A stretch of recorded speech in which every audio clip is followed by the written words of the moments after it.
Sino ang paborito mong anak? Sino ang mas may itsura sa aming tatlo? Sabi ni nanay sa akin, buksan mo yung box mo. Wala naman yun. Hindi naman yun nakakatakot. Tignan nyo.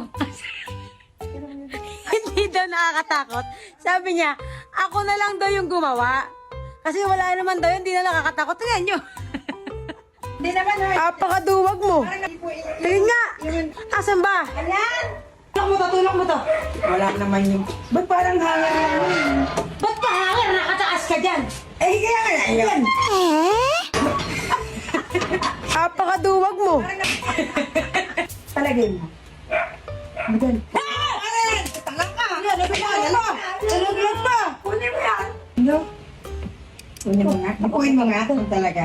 Ay ako? Oo. Kunin mo. Saranggolay liliman! Natatakot ka ba? Hindi, yung... Oh, hindi doon. Nasa taas tayo pareho. Ano ba kasi yan? Hindi mo alam! Parang ano lang siya nagputol na hangir. Alam ko na para malaman natin kung buhay ba yan. Hindi, ganonin mo nga. Ano pala?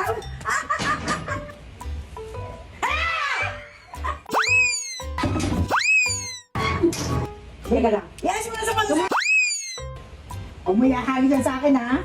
Nasabi ko sa'yo. Huwag mo sa'yo. Ano mo to? Abo! Sige na nga.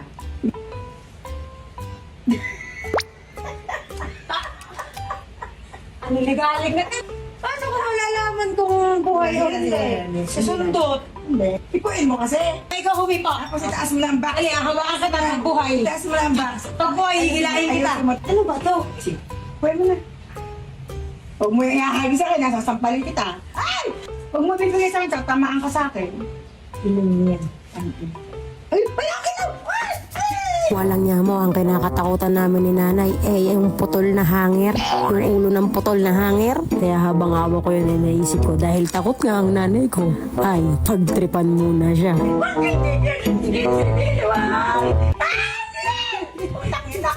Gumagalaw guys! Nagalaw ba?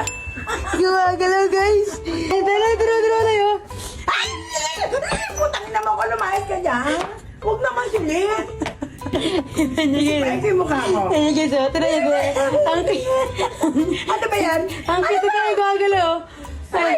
Tangina! Sino? Sipain kita. Sino ang paborito mong anak? Ikaw! Sino ang mas may itsura sa aming tatlo? Tangina mo.